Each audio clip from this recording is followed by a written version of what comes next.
माँ मेरी स्कूल की ड्रेस नहीं मिल रही है, कहाँ रखी है आपने? पिंकी बेटा, वो पिंक वाली जो मैंने कपड़ों की पोटली बनाई है उसमें देखो, शायद उसमें होगी तुम्हारी स्कूल की ड्रेस। माँ पता नहीं, तो मेरे कपड़े धोकर कहाँ रख देती हो, मुझे कभी नहीं मिलते हैं, और जब मिलते हैं तो वो भी खराब होते हैं। स्कूल के सभी बच्चे मेरा बहुत मजाक बनाते हैं। बेटा एक बार अच्छे से देख लो, वहीं रखा है, मिल जाएगा, मैं अभी काम कर रही हूँ। माँ हम भी कल मारी ले लेते हैं ना, पूरे घर में सामान बिखरा पड़ा रहता है, हमेशा मेरी स्कूल की ड्रेस गायब हो जाती है, जिस वजह से मैं स्कूल जाने में लेट हो जाती हूँ। हाँ बेटा, हमने सोचा है कि इस दिवाली पर हम एक बेड और अलमारी लेंगे। बस कुछ ही महीनों की बात है, फिर हमारे पास भी बेड और अलमारी होगा। भाभी, दिवाली को आने में अभी बहुत समय है और आप इतने महीनों को कुछ दिनों की बात बोल रही हो, और मैं पिछले 1 साल से यही सुन रही हूँ कि इस दिवाली पर हम बेड और अलमारी लेंगे। अब तो पिंकी भी 10 साल की हो गई है। रीता बेटा, तू अपनी भाभी पर ऐसे नाराज हो रही है जैसे तेरी भाभी के पास पैसे का पेड़ लगा हो। अरे वो बेचारी कहाँ से लाएगी अलमारी और बेड? अरे रोड पर नहीं पड़ा है बेड और अलमारी जो ऐसे बोल रही है। माँ मैं कहाँ कह रही हूँ कि भाभी के पास पैसों का खजाना है, मैं तो बस इतना कह रही हूँ कि भाभी पिछले 2-3 सालों से बस पैसे ही जोड़ रही है। अगर हम इसी तरह से 1-1 रुपए जोड़ते रहे तो कभी भी अलमारी नहीं खरीद पाएंगे। ये नहीं कि उधार अलमारी ले लूं और धीरे धीरे पैसे चुकाती रहूं। रीता अपनी भाभी को खरी खोटी सुनाने लगती है। अपनी नंद और बेटी की बातें सुनकर दिशा को बहुत बुरा लगता है। अब इसी तरह से कुछ दिन बीत जाते हैं और अर्नव की सैलरी आती है। माँ इस बार तो भैया की पूरी सैलरी आई है, क्यों ना हम किस्तों पर अलमारी और बेड ले ले। रीता बेटा, इस महीने तो अलमारी लेना मुश्किल है, क्योंकि अर्नव की आधी सैलरी तो तेरे पापा के इलाज में चली जाएगी।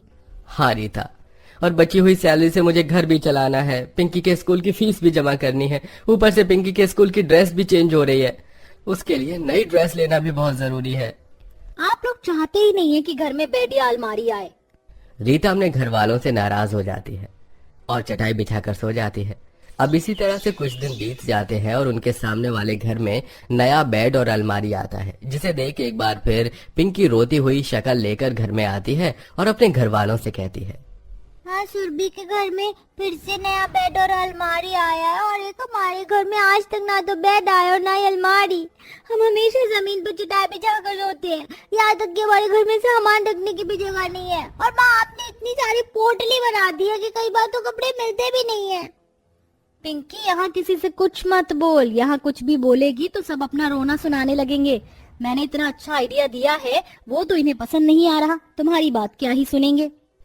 रीता बेटा, अगर तुझे इतनी ही ज्यादा जल्दी है बेड और अलमारी की, तो तू खुद पैसे जोड़कर क्यों नहीं ले आती? आखिर तू भी तो नौकरी कर रही है। पापा, अगर मैं भैया की तरह अच्छा कमा रही होती या घर का किराया नहीं भर रही होती तो मैं ही इस घर में बेड और अलमारी लेकर आती। तो बनो ना बेटा अपने भैया की तरह और उठाओ घर की सारी जिम्मेदारी। हर समय मुंह बनाकर रखने में कोई फायदा नहीं होता। हम भी पाई पाई जोड़ रहे हैं। बहू हर रोज जो उसके पास पैसे बचते हैं, चाहे वो 10 रुपए ही क्यों ना हो, वो उसे भी गुल्लक में डालती है।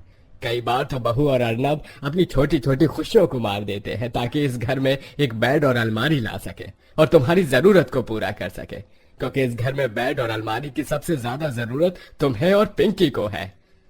अपने पिता की बातें सुनकर रीता चुप हो जाती है और फिर कभी अपने घर वालों को या अपने भैया भाभी को ताने नहीं देती और वो उनकी परिस्थितियों को समझने लगती है। भाभी, इस महीने मैंने 500 रुपए बचाए हैं और इसी से मैं इस बार खाने में या नए कपड़े लेने में खर्च नहीं करने वाली, इसलिए आप इसे भी गुल्लक में डाल लो, क्या पता इससे आपकी थोड़ी हेल्प मिल जाए। पर रीता भाभी, अब मना मत करो, मैं अभी भी आप लोगों की मदद करना चाहती हूँ, और वैसे भी ये पैसे मैं अपने पास रखूंगी तो मैं इन्हें खाने पीने में ही खत्म कर दूंगी। मैं इन्हें खर्च करूँ, इससे अच्छा है ना कि आप इसे अपने पास संभाल कर रख लो। हाँ माँ, आपसे मैं भी बुआ की तरह बाहर की चीज नहीं खाऊंगी। आप जो मुझे हर रोज 5 रुपए देती हो वो मेरे नाम से इस बार गुल्लक में डाल लेना। रीता, पिंकी, मैं हूं ना, मैं सब कर लूंगा, तुम्हें अपनी इच्छाओं को मानने की जरूरत नहीं है। भैया मैं जानती हूँ आप सब कर लोगे, पर क्या हम इस घर के सदस्य नहीं हैं? मैंने देखा है आपको, आपके बहुत से कपड़े ऐसे हैं जो चूहे ने काट दिए हैं और आप उन्हें सिलवा कर पहन रहे हैं। भैया, जब आप अपने लिए नए कपड़े ना खरीद कर उन पैसों को जोड़ रहे हैं तो क्या मैं बाहर की चीजों पर कंट्रोल नहीं कर सकती? अरे बेटा रख दे, बाद में फिर मिले ना मिले। वैसे भी इतने दिनों बाद तेरी बहन को अकल आई है, कहीं ऐसा ना हो कि वो फिर से अपनी बात से पलट जाए। पापा बिल्कुल सही कह रहे हैं, अब रख लो। अर्नव अपने पिता की बात सुनकर हंस पड़ता है। अब इसी तरह से कुछ दिन बीत जाते हैं और एक दिन सुमित्रा मार्केट से घर आ रही होती है और तभी वो रास्ते में एक दुकान देखती है जहाँ कुछ पुराने फर्नीचर के सामान बड़े ही सस्ते दामों पर बिक रहे थे। ये देख सुमित्रा घर आते ही अपने बेटे बहू से कहती है, बहू, बाहर नुक्कड़ पर बेड अलमारी की सेल लगी है, वहाँ पर सेकंड हैंड सामान मिल रहा है, वो भी बड़े सस्ते दामों पर। मुझे लगता है कि हमारे पास इतने पैसे तो जमा हो गए होंगे कि हम बेड या अलमारी में से कोई एक सामान खरीद सकें। माँ जी, मुझे अपने घर में पुराना बेड या अलमारी नहीं चाहिए। मैं एक एक पैसे इसलिए नहीं जोड़ रही ताकि मैं इस घर में पुरानी चीज ला सकूं, और वो भी ऐसी चीज जो 1-2 साल में फिर से खराब हो जाए। पर बहू, हमें अलमारी और बेड की बहुत जरूरत है।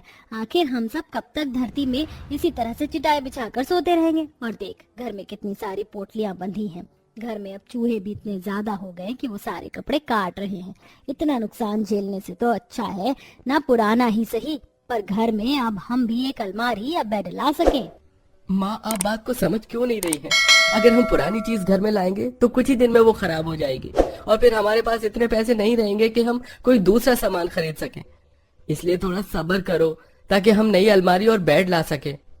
अरे भाग्यवान, हमारा बेटा बिल्कुल सही कह रहा है। तुम खुद सोचो ना कि वो पुरानी चीज क्यों बेच रहा है। अरे अब वो उनके काम की नहीं रही, तभी तो वो पुराना सामान बेच रहे हैं।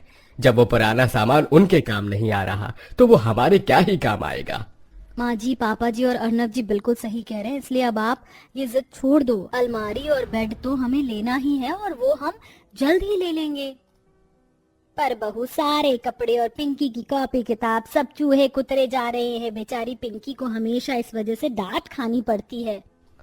सुमित्रा अपने घर वालों को काफी समझाती है पर कोई भी पुरानी अलमारी और बेड लेने के लिए राजी नहीं होता और वो उदास हो जाती है। अब इसी तरह से कुछ दिन बीत जाते हैं और एक दिन अर्नव ऑफिस से आते हुए एक दुकान पर जाकर बेड और अलमारी का रेट पता करता है और घर जाकर सबसे कहता है, माँ, सारे गुल्लक भर गए हैं और मैंने आज दुकान पर जाकर एक बेड और अलमारी पसंद की है जो हमारे बजट के अकॉर्डिंग है। अगर आप सब चाहें तो चलकर एक बार देख सकते हैं। भैया, बजट गया तेल लेने, आप सस्ता ही सही पर अब एक अलमारी और बेड ले ही आओ। हमारे पास जितने पैसे रखे हम उसी हिसाब से सामान ले लेंगे। रीता की बात सुन अर्नव और दिशा अपने सारे गुल्लक फोड़ते हैं और सारे पैसे जोड़कर एक दुकान पर जाते हैं और अपने बजट के अकॉर्डिंग एक नया बेड और अलमारी लेकर घर आते हैं। ये मेरे घर में भी बेड और अलमारी आ गई। अब मैं भी अपनी सभी सहेलियों को चिढ़ाऊंगी जैसे वो मुझे चिढ़ाया करती थी। फाइनली हमारे घर में भी बेड और अलमारी आ गई। अब बेड के इस कोने वाले हिस्से पर मैं सोऊंगी और अब मैं अपने सारे कपड़े आराम से अलमारी में रख सकूंगी। मुझे तो बस अलमारी का छोटा सा हिस्सा चाहिए जहाँ मैं अपनी दवाई और चश्मा रख सकूं। अरे तुम सब अपने सारे सामान अलमारी और बेड में रख लोगे क्या? अरे जो एक एक पैसे जोड़कर इस घर में बेड और अलमारी लेकर आया है उसको कुछ रखने दोगे या नहीं? माँ जी, पहली बार हमारे घर में बेड और अलमारी आई है। इससे पहले आज तक अपने घर में कोई भी महंगी चीज नहीं आई। अब अगर घर वाले खुश हैं तो उन्हें खुश होने दीजिए। और रही सामान रखने की बात, तो कौन सा बेड और अलमारी अब किसी और के घर में जाने वाली है। घर में पहली बार बेड और अलमारी आने की वजह से पूरा परिवार खुश था। अब वो सब एक एक करके बड़े ही प्यार से अलमारी को सजाते हैं और रात को कुछ लोग बेड पर आराम से सोते हैं और इस तरह गरीब परिवार एक एक रुपया जोड़कर अपने घर में बेड और अलमारी लेकर आता है।